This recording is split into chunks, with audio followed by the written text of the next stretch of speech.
नमस्ते, नमस्कार, जय हिंद, आदाब, भारत माता की जय। मैं सत्यम ठाकुर फिर से स्वागत करता हूँ आप लोगों को दरोगा अड्डा पे। और ये जो बुक जो थंबनेल आप देखे हैं उस बुक का ये लास्ट केमिस्ट्री का क्वेश्चन है और ये खत्म हो जाएगा। चलिए इसको याद करते हैं। ठीक है, याद करेंगे। प्राकृतिक रबर एवं उसके रेशे कह रहा है। तो प्राकृतिक रबर बहुलक होता है आइसोप्रीन का। दोस्तों प्राकृतिक रबर बहुलक होता है आइसोप्रीन का। प्राकृतिक रबर दोस्तों बहुलक होता है आइसोप्रीन का। प्राकृतिक रबर को कठोर बनाने के लिए उसमें मिलाते हैं कार्बन।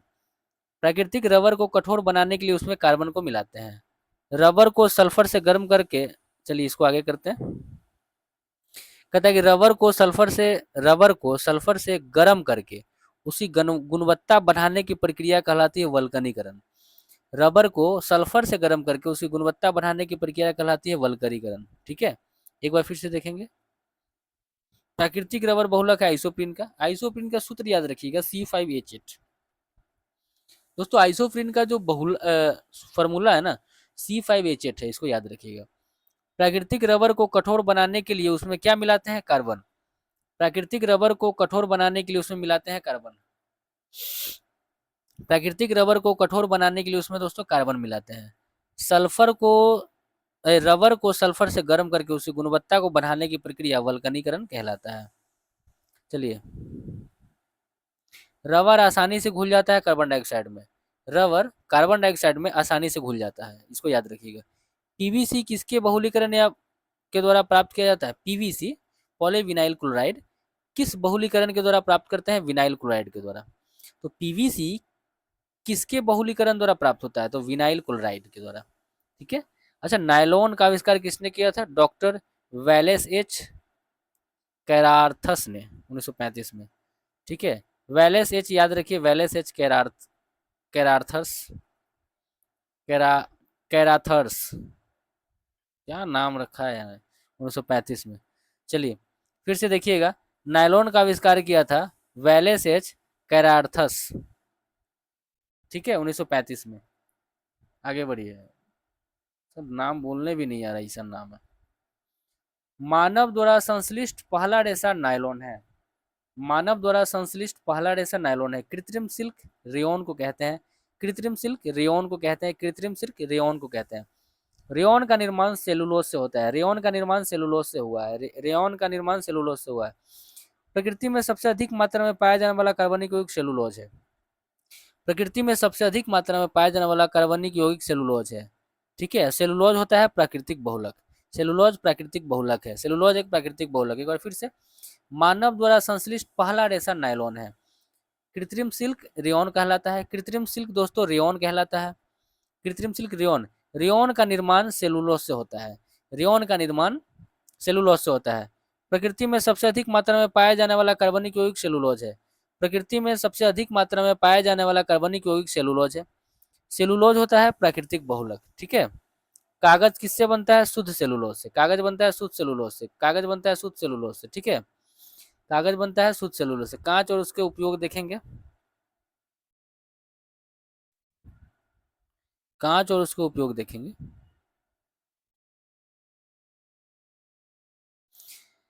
कांच या शीशा होता है अतिशीतित द्रव। कांच या शीशा होता है अतिशीतित द्रव। कांच के निर्माण में प्रयुक्त होता है बालू, सोडा, चूना पत्थर। कांच के निर्माण में प्रयुक्त होता है बालू, सोडा, चूना पत्थर। कांच के निर्माण में प्रयुक्त होता है बालू, सोडा, चूना पत्थर। कांच के निर्माण में प्रयुक्त होता है बालू, सोडा, चूना पत्थर। बालू, सोडा और चूना पत्थर कांच के निर्माण में। कैमरा, दूरबीन के लेंस एवं विद्युत बल्ब में प्रयोग होता है फ्लिंट कांच का। कैमरा हो गया, दूरबीन का लेंस हो गया और विद्युत बल्ब में दोस्तों फ्लिंट कांच का प्रयोग करेंगे। ठीक है। प्रयोगशाला के उपकरण बनाने में प्रयोग होता है पायरेक्स कांच। प्रयोगशाला का जो भी आप देखते हो लैब में जो भी शीशा का नहीं रहता है वो पायरेक्स कांच रहता है। एक बार फिर से देखेंगे। कांच या शीशा होता है अतिशीतित द्रव। ठीक है। अच्छा, कांच के निर्माण में बालू, सोडा और चूना पत्थर। कांच के निर्माण में बालू, सोडा और चूना पत्थर।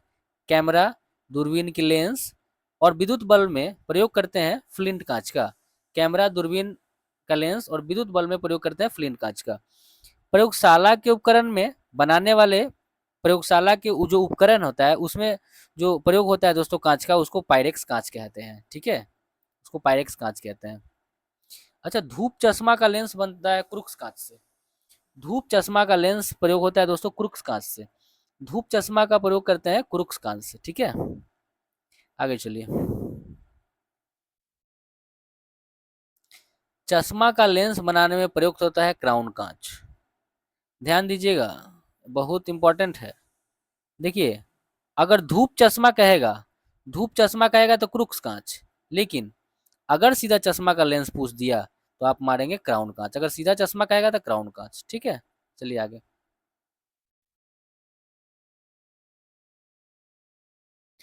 कहते हैं सीमेंट क्या होता है? कैल्शियम सिलिकेट एवं एल्युमिनियम सिलिकेट का मिश्रण होता है। तो सीमेंट क्या है? कैल्शियम सिलिकेट और एल्युमिनियम सिलिकेट का मिश्रण होता है। सीमेंट क्या है? कैल्शियम सिलिकेट एवं एल्युमिनियम सिलिकेट का मिश्रण होता है। सीमेंट की खोज किया था जोसेफ स्पर्डिन ने। सीमेंट का खोज किया था जोसेफ स्पर्डिन ने। सीमेंट का खोज किया था जोसेफ स्पर्डिन ने। सीमेंट का खोज किया था जोसेफ स्पर्डिन ने। पोर्टलैंड सीमेंट की खोज किया था जोसेफ स्पीडन ने 1824 में।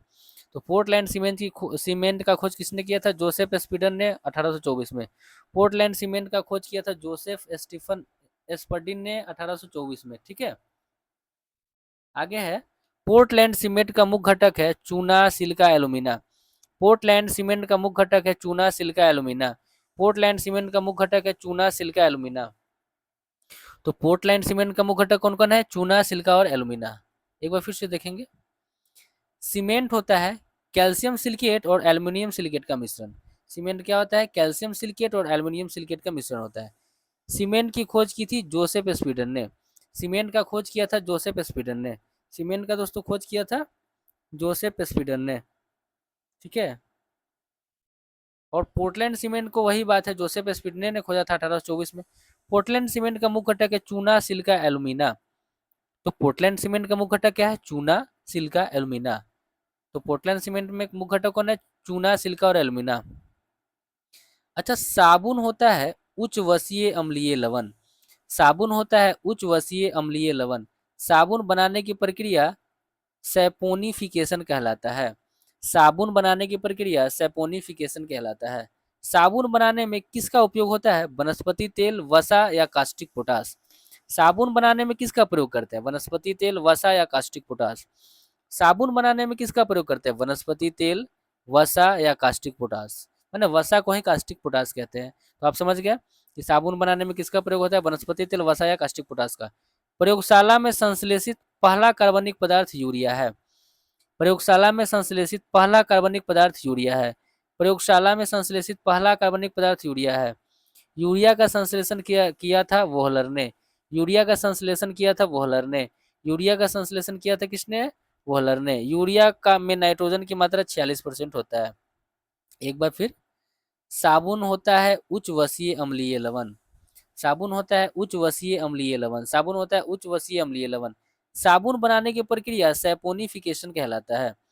साबुन बनाने की प्रक्रिया सैपोनिफिकेशन कहलाता है। साबुन बनाने में प्रयोग होता है वनस्पति तेल, वसा या कास्टिक पोटास। दो चीज का, एक वनस्पति तेल, दूसरा वसा या कास्टिक पोटास। अच्छा, प्रयोगशाला में संश्लेषित पहला कार्बनिक पदार्थ यूरिया है। यूरिया का संश्लेषण किया था वोहलर ने। और यूरिया में नाइट्रोजन 46% होता है। आप घर गांव में भी देखते होइएगा, यूरिया का 46% लिखल रहता है। देखिए, यूरिया उर्वरक में नाइट्रोजन होता है एमाइड के रूप में। यूरिया उर्वरक में नाइट्रोजन मौजूद होता है एमाइड के रूप में। यूरिया उर्वरक में नाइट्रोजन मौजूद होता है एमाइड के रूप में। यूरिया उर्वरक में नाइट्रोजन मौजूद होता है एमाइड के रूप में। यूरिया उर्वरक में नाइट्रोजन मौजूद होता है एमाइड के रूप में। यूरिया का रासायनिक सूत्र NH2CuNH2 होता है। यूरिया का रासायनिक सूत्र NH2CuNH2 होता है। यूरिया का रासायनिक सूत्र NH2CuNH2 होता है। यूरिया अधिकतम पाया जाता है मूत्र में। यूरिया अधिकतम पाया जाता है मूत्र में। मूत्र दुर्गंध देता है अमोनिया के कारण। मूत्र दुर्गंध देता है अमोनिया के कारण। मूत्र दुर्गंध देता है अमोनिया के कारण। एक बार फिर से देखेंगे। यूरिया उर्वरक में नाइट्रोजन मौजूद होता है एमाइड के रूप में। यूरिया उर्वरक में नाइट्रोजन मौजूद होता है एमाइड के रूप में। यूरिया उर्वरक में नाइट्रोजन मौजूद होता है एनाइड के रूप में। और यूरिया का सूत्र आप जानते हैं NH2CuNH2। NH2CuNH2 NH2CuNH2। यूरिया सबसे ज्यादा मूत्र में और दुर्गंध देता है अमोनिया के कारण। मूत्र दुर्गंध देता है अमोनिया के कारण। रासायनिक नाम और सूत्र देखेंगे। चूना पत्थर का रासायनिक नाम कैल्शियम कार्बोनेट है, CaCO3, कैको3 बोल सकते हैं। चूना पत्थर का मतलब लाइम स्टोन बोलते हैं। चूना पत्थर का रासायनिक नाम है कैल्शियम कार्बोनेट, CaCO3। दंतमंजन पेस्ट का पाउडर बनाने के लिए उपयोग करते हैं कैल्शियम कार्बोनेट का। दंतमंजन पेस्ट या पाउडर बनाने के लिए प्रयोग करते हैं कैल्शियम कार्बोनेट का। दंतमंजन पेस्ट या पाउडर बनाने में प्रयोग करते हैं कैल्शियम कार्बोनेट। मोती बना होता है कैल्शियम कार्बोनेट से। मोती बना होता है कैल्शियम कार्बोनेट से। मोती बना होता है कैल्शियम कार्बोनेट से। संगमरमर का रासायनिक नाम कैल्शियम कार्बोनेट होता है। संगमरमर का रासायनिक नाम कैल्शियम कार्बोनेट होता है, ये आप जानते हैं। बिना बुझा हुआ चूना या कली चूना का रासायनिक नाम है कैल्शियम ऑक्साइड। बिना बुझा हुआ चूना या कली चूना का रासायनिक नाम है कैल्शियम ऑक्साइड। बिना बुझा हुआ चूना या कली चूना का रासायनिक नाम है कैल्शियम ऑक्साइड। बुझा हुआ चूना का रासायनिक नाम है कैल्शियम हाइड्रोक्साइड। बुझा हुआ चूना का रासायनिक नाम है कैल्शियम हाइड्रोक्साइड। देखिए, बिना बुझा हुआ चूना का या कली चूना का रासायनिक नाम है कैल्शियम ऑक्साइड। बिना बुझा हुआ चूना का नाम कैल्शियम ऑक्साइड हुआ ना, अब बुझा हुआ चूना का कैल्शियम हाइड्रोक्साइड हो जाएगा, यही अंतर है। तो बुझा हुआ चूना, बिना बुझा हुआ चूना कैल्शियम ऑक्साइड, अब बुझा हुआ चूना कैल्शियम हाइड्रोक्साइड। रासायनिक दृष्टि से चूना का पानी कैल्शियम हाइड्रोक्साइड है। रासायनिक दृष्टि से चूना का पानी कैल्शियम हाइड्रोक्साइड, एक बार फिर से देखेंगे। बिना बुझा हुआ चूना या कली चूना एक ही चीज है, उसका उसको बोलते हैं कैल्शियम हाइड्रोक्साइड, CaO। बिना बुझा हुआ चूना चूना या कली चूना को कैल्शियम ऑक्साइड, CaO। और बुझा हुआ चूना को बोलते हैं कैल्शियम हाइड्रोक्साइड, CaOH का होल 2। कैल्शियम हाइड्रोक्साइड, CaOH का होल 2, ये बुझा हुआ चूना है, ठीक है। अच्छा, रासायनिक दृष्टि से चूना का पानी कैल्शियम हाइड्रोक्साइड होता है। रासायनिक दृष्टि से चूना का पानी कैल्शियम हाइड्रोक्साइड होता है। शुष्क बुझे हुए चूने के ऊपर क्लोरीन गैस प्रवाहित करते हैं तो व्यंजक चूर्ण या ब्लीचिंग पाउडर बनता है। शुष्क बुझा हुआ चूना पर क्लोरीन गैस प्रभावित करते हैं तो प्राप्त होता है व्यंजक चूर्ण या ब्लीचिंग पाउडर। तो शुष्क बुझा हुआ चूने के ऊपर क्लोरीन गैस प्रवाहित करते हैं तो व्यंजक चूर्ण प्राप्त होता है। ब्लीचिंग पाउडर का रासायनिक नाम कैल्शियम ऑक्सीक्लोराइड है। ब्लीचिंग पाउडर का रासायनिक नाम कैल्शियम ऑक्सीक्लोराइड है, CaOCl2, CaOCl2, CaOCl2। तो ब्लीचिंग पाउडर का रासायनिक नाम क्या है? Calcium oxychloride. ब्लीचिंग पाउडर का रासायनिक नाम क्या है? Calcium oxychloride, CaOCl2। Bleaching powder का उपयोग करते हैं पीने के जल के शुद्धिकरण में। ब्लीचिंग पाउडर का प्रयोग करता है पीने वाला पानी के शुद्धिकरण में। Plaster of Paris, CaSO4 into half H2O, आप इस सूत्र भी जान सकते हैं आप, CaSO4 इंटू हाफ H2O। तो प्लास्टर ऑफ पेरिस रासायनिक नाम कैल्शियम सल्फेट हेमीहाइड्रेट है। प्लास्टर ऑफ पेरिस का रासायनिक नाम है calcium sulphate hemihydrate. Calcium sulphate hemihydrate. तो बताइए, कैल्शियम सल्फेट हेमीहाइड्रेट का ओरिजिनल नाम क्या है? प्लास्टर ऑफ पेरिस, ठीक है। अच्छा, प्लास्टर ऑफ पेरिस बनता है जिप्सम से। प्लास्टर ऑफ पेरिस बनता है जिप्सम से। जिप्सम का सूत्र होता है CaSO4 इंटू 2H2O। जिप्सम का सूत्र है CaSO4 इंटू 2H2O। और इसी को अगर हाफ H2O कर देंगे तो प्लास्टर ऑफ पेरिस हो जाएगा। नीला थोथा का रासायनिक नाम है कॉपर सल्फेट। नीला थोथा का रासायनिक नाम है कॉपर सल्फेट। नीला थोथा का रासायनिक नाम है कॉपर सल्फेट। तो आपने देखा कि नीला थोथा का रासायनिक नाम कॉपर सल्फेट है, CuSO4। अच्छा, बेकिंग सोडा माने खाने वाला सोडा, इसका रासायनिक नाम सोडियम बाइकार्बोनेट है, NaHCO3। NaHCO3, ठीक है। और धोवन सोडा का सोडियम कार्बोनेट होता है। देखिए, खाने वाला को सोडियम बाइकार्बोनेट और धोवन सोडा का sodium carbonate, Na2CO3। Caustic soda का रासायनिक नाम सोडियम हाइड्रोक्साइड है, NaOH। कास्टिक सोडा का, ये तो आप लोग को दोस्तों याद होगा, इसलिए ज्यादा इस पे फोकस नहीं। कीटाणुनाशक के रूप में प्रयोग करते हैं विरंजक चूर्ण तथा DDT का। कीटाणुनाशक के रूप में प्रयोग करते हैं विरंजक चूर्ण और DDT का। DDT का पूरा नाम है डाइफिनाइल ट्राइक्लोरोइथेन। DDT का पूरा नाम है, डी से डाइक्लोरो, फिर डी से डाइफिनाइल, टी से ट्राइक्लोरोइथेन, ठीक है। डाइफिनाइल ट्राइक्लोरोइथेन, ठीक है। अच्छा, DDT कीटाणुनाशक बनाया जाता है क्लोरल से। DDT बनाया जाता है क्लोरल से। DDT बनता है क्लोरल से। DDT का पूरा नाम है डाइक्लोरो डाइफिनाइल ट्राइक्लोरोइथेन। चिली सोडा का रासायनिक नाम है सोडियम नाइट्रेट। चिली सोडा का रासायनिक नाम सोडियम नाइट्रेट है। चिली सोडा का रासायनिक नाम सोडियम नाइट्रेट है। आपने क्या देखा? चिली सोडा का रासायनिक नाम सोडियम नाइट्रेट। चिली सोडा का रासायनिक नाम सोडियम नाइट्रेट। गैमेक्सिन का रासायनिक नाम है बेंजीन हेक्साक्लोराइड। गैमेक्सिन का रासायनिक नाम है बेंजीन हेक्साक्लोराइड। गैमेक्सिन का रासायनिक नाम है बेंजीन हेक्साक्लोराइड। गैमेक्सिन का रासायनिक नाम है बेंजीन हेक्साक्लोराइड। गैमेक्सिन का रासायनिक नाम है बेंजीन हेक्साक्लोराइड। देखिए दोस्तों, जो याद नहीं है उसको हम बहुत बार बोलेंगे, क्या कि हम बोल रहे हैं कि आपको याद करवाएंगे। अच्छा, नीलम का रासायनिक नाम है Al2O3। नीलम, रूबी एक तरह का पत्थर है दोस्तों, उसका नाम है Al2O3। ठीक है, तो नीलम का रासायनिक नाम है Al2O3। नीलम का रासायनिक नाम Al2O3। अच्छा, मानिक और नीलम रासायनिक रूप से जाने जाते हैं एल्युमिनियम ऑक्साइड। मानिक और नीलम रासायनिक रूप से दोस्तों जाने जाते हैं एल्युमिनियम ऑक्साइड। यूरिया का रासायनिक नाम है कार्बा कार्बामाइड। यूरिया का रासायनिक नाम है कार्बामाइड। यूरिया का रासायनिक नाम कार्बामाइड। एक बार फिर से देखेंगे, थोड़ा जटिल लग रहा है। चिली सोरा रासायनिक नाम है चिली सोरा का सोडियम नाइट्रेट। चिली सोरा का रासायनिक नाम सोडियम नाइट्रेट। अच्छा, गैमेक्सिन का रासायनिक नाम बेंजीन हेक्साक्लोराइड। गैमेक्सिन का रासायनिक नाम बेंजीन हेक्साक्लोराइड। गैमेक्सिन का रासायनिक नाम बेंजीन हेक्साक्लोराइड। नीलम का रासायनिक सूत्र Al2O3। नीलम का रासायनिक सूत्र Al2O3। मानिक और नीलम रासायनिक रूप से जाने जाते हैं एल्युमिनियम ऑक्साइड के लिए। मानिक और नीलम रासायनिक रूप से जाने जाते हैं एल्युमिनियम ऑक्साइड के लिए। यूरिया का रासायनिक नाम कार्बाइड है। यूरिया का रासायनिक नाम कार्माबाइड है, सॉरी, यूरिया का रासायनिक नाम कार्माबाइड है।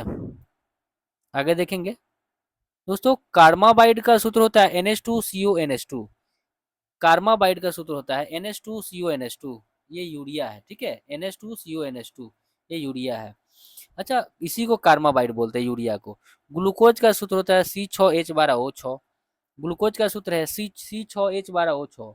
C6H12O6 ग्लूकोज का सूत्र C6H12O6। अब आइए रासायनिक विस्फोट। सर्वाधिक प्रयोग में आने आने वाला विस्फोट है ट्राई नाइट्रोटोल्विन, TNT। सर्वाधिक प्रयोग में आने वाला विस्फोट है ट्राई नाइट्रोटोल्विन। सर्वाधिक प्रयोग में आने वाला विस्फोट है ट्राई नाइट्रोटोल्विन।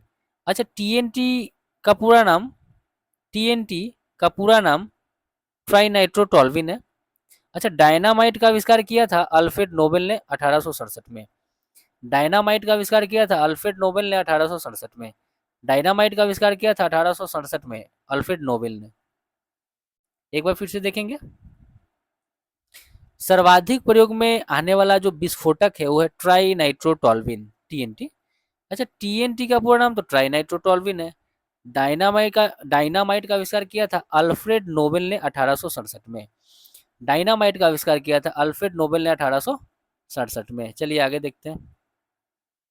डायनामाइट का प्रमुख घटक नाइट्रोग्लिसरीन है। डायनामाइट का प्रमुख घटक नाइट्रोग्लिसरीन है। डायनामाइट का प्रमुख घटक नाइट्रोग्लिसरीन है। नोबेल का तेल कहलाता है ट्राई नाइट्रोग्लिसरीन। नोबेल का तेल कहलाता है ट्राई नाइट्रोग्लिसरीन। नोबेल का तेल कहलाता है ट्राई नाइट्रोग्लिसरीन। बारूद की खोज किया था रोजर बेंकन ने। बारूद को खोजा था रोजर बेंकन ने। बारूद को खोजा था रोजर बेंकन ने। बारूद का प्रमुख अवयव है पोटासियम नाइट्रेट। बारूद का प्रमुख अवयव है पोटासियम नाइट्रेट। बारूद का प्रमुख अवयव है पोटासियम नाइट्रेट। अच्छा, RDX का पूरा नाम research and developed explosive. Research and developed explosive RDX है दोस्तों, का पूरा नाम है रिसर्च एंड डेवलप्ड एक्सप्लोसिव। एक बार फिर से देखेंगे, डायनामाइट का प्रमुख घटक नाइट्रोग्लिसरीन है। डायनामाइट का प्रमुख घटक नाइट्रोग्लिसरीन है। डायनामाइट का प्रमुख घटक नाइट्रोग्लिसरीन है। नोबेल का तेल कहलाता है ट्राई नाइट्रोग्लिसरीन। नोबेल का तेल कहलाता है ट्राई नाइट्रोग्लिसरीन। नोबेल का तेल कहलाता है ट्राई नाइट्रोग्लिसरीन। बारूद की खोज किया था रोजर बेंकन ने। बारूद की खोज किया था रोजर बेंकन ने। बारूद को खोजा था रोजर बेंकन ने। बारूद का प्रमुख अवयव है पोटासियम नाइट्रेट। बारूद का प्रमुख अवयव है पोटासियम नाइट्रेट। RDX का पूरा नाम है research and developed explosive. RDX का पूरा नाम है रिसर्च एंड डेवलप्ड एक्सप्लोसिव। चलिए दोस्तों, RDX का अन्य नाम है साइक्लोनाइट। RDX का दूसरा नाम है साइक्लोनाइट। साइक्लोनाइट्स को ही RDX बोलते हैं, साइक्लोनाइट्स को साइक्लोनाइट RDX है। अच्छा, RDX को खोजा था हेंस हेनिंग ने 1899 में। RDX को खोजा था हेंस हेनिंग ने, हेनिंग 1899 में। RDX को खोजा था hence Hanning, hence Hanning hence Hanning, ये आरडीएक्स को खोजा था 1899 में। आरडीएक्स का सूत्र होता है C3H6N6O6, माने CnHO है ना, इसमें सी में खाली 3 लगाइए, बाद बाकी में 6, CnH, याद रखिए CHNO, CHNO, CHNO, CHNO, सी में 3 बाद बाकी में 6, सी में 3 बाद बाकी में 6। और एक चीज और, आरडीएक्स को कौन खोजा था भुला गए, हेंस हेनिंग, हेंस हेनिंग। और आरडीएक्स का दूसरा नाम साइक्लोनाइट, साइक्लोनाइट। चलिए अगला है, रंजक व खाद्य पदार्थ बनाने में प्रयोग किया जाता है कैरामल का। रंजक और खाद्य पदार्थ बनाने में प्रयोग करते हैं कैरामल का। नॉन स्टिक बर्तन बने होते हैं टेफ्लॉन के। टेफ्लॉन का सामान्य नाम है, बड़का, बाप रे बड़ी बड़ा नाम है टेफ्लॉन का, पॉलीटेट्राफ्लूरोएथिलीन। टेफ्लॉन का सामान्य नाम क्या है, पॉलीटेट्राफ्लूरोएथिलीन, पॉलीटेट्राफ्लूरोएथिलीन, पॉलीटेट्राफ्लूरोएथिलीन। तो टेफ्लॉन का सामान्य नाम हो जाएगा पॉलीटेट्राफ्लूरोएथिलीन, पॉलीटेट्राफ्लूरोएथिलीन। आगे देखिए, पटाखा में हरा रंग बेरियम के कारण, पटाखा में हरा रंग बेरियम के कारण, पटाखा में हरा रंग बेरियम के कारण। आतिशबाजी के दौरान लाल चटक रंग होता है स्ट्रोसियम की उपस्थिति के कारण। ठीक है, देखिए आतिशबाजी मतलब पटाखा जुड़ता है, तो आतिशबाजी के दौरान लाल चटक रंग जो होता है ना, स्ट्रोसियम की उपस्थिति के कारण होता है। किसका, स्ट्रोसियम। अच्छा, वाटर ग्लास क्या है, सोडियम सिलिकेट। वाटर ग्लास क्या है, सोडियम सिलिकेट है, वाटर ग्लास सोडियम सिलिकेट है। अच्छा, चीनी शोधन के लिए प्रयुक्त रंजक है बोन ब्लैक। चीनी शोधन के लिए प्रयुक्त रंजक होता है बोन ब्लैक। चीनी शोधन के लिए प्रयुक्त रंजक है बोन ब्लैक। नेफ्थलीन का मुख्य स्रोत है कोलतार। नेफ्थलीन का मुख्य स्रोत है कोलतार। नेफ्थलीन का मुख्य स्रोत है कोलतार। पोटासियम की खोज की थी हम्फ्री डेवी ने। पोटासियम का खोज किया था हम्फ्री डेवी ने। इसको एक बार और देखेंगे।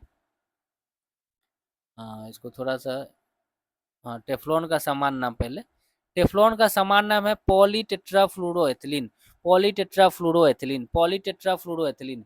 ये टेफ्लॉन का ही नाम है, पॉलीटेट्राफ्लूरोएथिलीन। अच्छा, पटाखा में हरा रंग बेरियम के कारण, पटाखा में हरा रंग बेरियम के कारण, पटाखा में हरा रंग बेरियम के कारण। आतिशबाजी के दौरान लाल चटक रंग स्ट्रोंसियम की उपस्थिति के कारण, स्ट्रोसियम की उपस्थिति के कारण। ठीक है, वाटर ग्लास क्या है, sodium silicate, water glass sodium silicate है। चीनी शोधन के लिए प्रयुक्त रंजक है बोन ब्लैक। चीनी शोधन के लिए प्रयुक्त रंजक होता है बोन ब्लैक। नेफ्थलीन का मुख्य स्रोत है कोलतार। नेफ्थलीन का मुख्य स्रोत है कोलतार। नेफ्थलीन का मुख्य स्रोत दोस्तों कोलतार है। पोटासियम की खोज हम्फ्री डेवी ने किया था। पोटासियम की खोज हम्फ्री डेवी ने किया था। पोटासियम की खोज हम्फ्री डेवी ने किया था। लकड़ी को कीड़ों से बचाने के लिए उस पर लेप लगाया जाता है जिंक क्लोराइड का। लकड़ी को कीड़ा से बचाने के लिए जिंक क्लोराइड का उस पर लेप चढ़ाते हैं। जिंक ऑक्साइड कहलाता है जस्ते का फूल। जिंक ऑक्साइड किसको कहते हैं, जस्ता का फूल को। जिंक ऑक्साइड कहते हैं जस्ता का फूल को। अच्छा, ऑडियो और वीडियो टेप पर लेप रहता है आयरन ऑक्साइड का। ऑडियो और वीडियो टेप पर जो लेप रहता है ना, वो आयरन ऑक्साइड का रहता है। ठीक है, आयरन ऑक्साइड का। एक बार फिर, नेफ्थलीन का प्रयोग कोलतार। नेफ्थलीन का मुख्य स्रोत, जा क्या बोल दिए हम, कहता है कि नेफ्थलीन का मुख्य स्रोत होगा दोस्तों कोलतार। नेफ्थलीन का मुख्य स्रोत कोलतार। पोटेशियम की खोज किया था हम्फ्री डेवी ने। पोटासियम की खोज किया था हम्फ्री डेवी ने। ठीक है, पोटासियम की खोज किसने किया था, हम्फ्री डेवी ने। अच्छा, लकड़ी को कीड़ा से बचाने के लिए उस पर लेप चढ़ाते हैं जिंक क्लोराइड का। लकड़ी को कीड़ा से बचाने के लिए उस पर लेप चढ़ाते हैं जिंक क्लोराइड का। जिंक ऑक्साइड कहलाता है जस्ते का फूल। जिंक ऑक्साइड कहलाता है जस्ते का फूल। जिंक ऑक्साइड कहलाता है जस्ते का फूल। ऑडियो और वीडियो टेप पर लेप लगा रहता है आयरन ऑक्साइड का। ऑडियो और वीडियो टेप पर लेप रहता है दोस्तों आयरन ऑक्साइड का। ठीक है, आगे चलें। रक्त प्रवाह को रोकने के लिए उपयोग किया जाता है फेरिक क्लोराइड का। रक्त प्रवाह को रोकने के लिए हम फेरिक क्लोराइड का प्रयोग करते हैं। रक्त प्रवाह को रोकने के लिए दोस्तों फेरिक क्लोराइड का प्रयोग करते हैं। बर्तन में कलई के लिए अमोनियम क्लोराइड। बर्तन में कलई के लिए अमोनियम क्लोराइड। बर्तन में कलई के लिए अमोनियम क्लोराइड। पानी की टक क्या कहता है, पानी की टंकी में फंगी को नष्ट करने के लिए इस्तेमाल करते हैं कॉपर सल्फेट। पानी की टंकी में जो फंगी रहता है ना, उसको नष्ट करने के लिए कॉपर सल्फेट का प्रयोग करते हैं। तो पानी की टंकी में फंगी को नष्ट करने के लिए कॉपर सल्फेट। अच्छा, बेकेलाइट के निर्माण में प्रयोग किया जाता है फिनॉल का। बेकेलाइट के निर्माण में फिनॉल का प्रयोग करते हैं। बेकेलाइट के निर्माण में फिनॉल का प्रयोग करते हैं। एक बार फिर से, रक्त प्रवाह को रोकने के लिए उपयोग किया जाता है फेरी क्लोराइड का। रक्त प्रवाह को रोकने के लिए उपयोग करते हैं फेरी क्लोराइड का। बर्तनों में कलई के लिए उपयोग किया जाता है अमोनियम क्लोराइड का। बर्तनों में कलई के लिए उपयोग किया जाता है अमोनियम क्लोराइड का। बर्तनों में कलई के लिए उपयोग किया जाता है अमोनियम क्लोराइड का।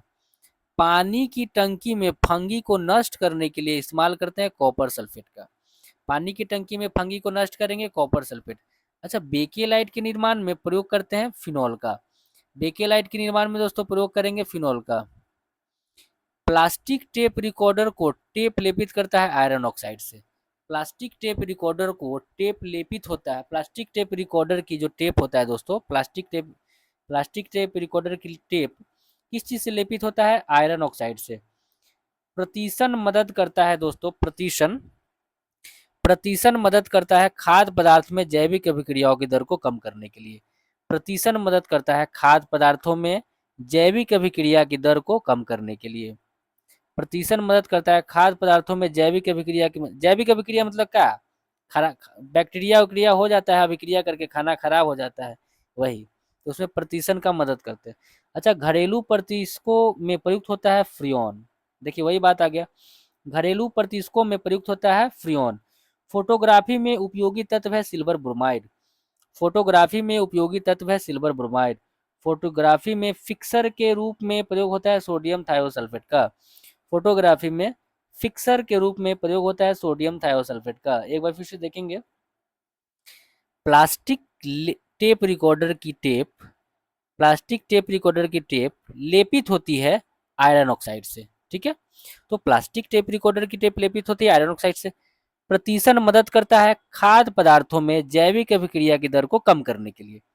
वही बात समझ में आया ना, प्रतिशन मदद करता है खाद्य पदार्थ में जैविक अभिक्रिया की दर को कम करने के लिए।